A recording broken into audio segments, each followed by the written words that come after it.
ते जमलं नाही, पण विदर्भात चांगलं यश मिळालं, मराठवाड्यात यश मिळालं, मुंबईत यश मिळालं. आता तयारी विधानसभेची आहे आणि आम्ही सगळे नेते बराच काळ मुंबईच्या बाहेरच आहोत.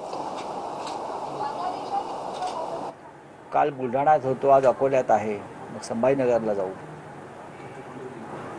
या राज्यातलं वातावरण हे असं आहे की कोणत्या परिस्थितीमध्ये सत्ता बदल होईल. सरकारी तिजोरीतून पैशाची किती उधळपट्टी केली. लाडक्या बहिणींना पैसे मिळालेच पाहिजे, पण जो 1500चा आकडा आहे तो आमचं सरकार आल्यावर त्यात भरघोस वाढ. लोकसभा निवडणूक हरल्यावर लाडक्या बहिणींची आठवण झाली. तोपर्यंत फक्त फुटलेले लाडके आमदार, फुटलेले लाडके खासदार यांच्या पलीकडे यांचं लाडकं कोणी नव्हतं.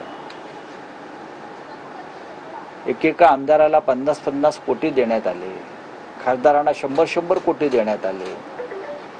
आताही नगरसेवक असतील शिवसेनेचे, पदाधिकारी असतील शिवसेनेचे, त्यांना फोडण्यासाठी कोट्यवधी रुपये खर्च होतो, पण लाडक्या बहिणींसाठी 1500 रुपये. याच्यावर प्रचारात चर्चा होईलच. निवडणुका वेळेत झाल्या घ्याव्याच लागतील.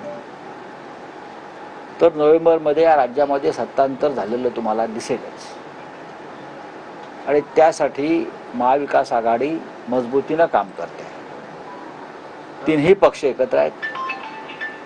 जागा वाटप सुरळीत पार पडेल.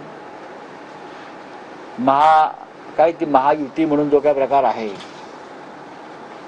ते त्यांच्या पद्धतीने त्यांना काय करायचे आहेत, खोटे नाटे प्रचार अपप्रचार ते त्यांना करू द्या. पैसा आणि सत्ता याच्या पुढे महाराष्ट्र झुकणार नाही, विकला जाणार नाही, हे लोकसभेत आम्ही दाखवून दिले. तर माजी शिक्षण मंत्री लक्ष्मणराव ढोबळे यांनी PhD मिळवण्यासाठी खोटे कागदपत्र. मी कोणत्या विषयावर बोलतो आहे आणि तुम्ही कुठे सरकताय? तर या महाराष्ट्रातलं वातावरण हे अत्यंत महाविकास आघाडीसाठी अनुकूल आहे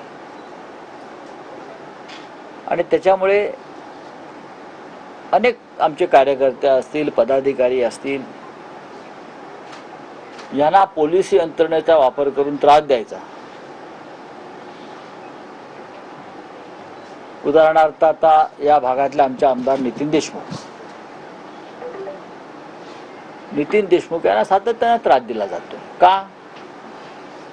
तर ते मोदी शहाच्या तुरुंगाच्या भिंती फोडून पळून आले. त्याने बेईमानी केली नाही. सुरतमधून ते पळून आले. ते 50 खोक्याला विकले गेले नाहीत आणि मग शेवटी चार्टर प्लेननं त्यांना इथे पाठवण्यात आलं.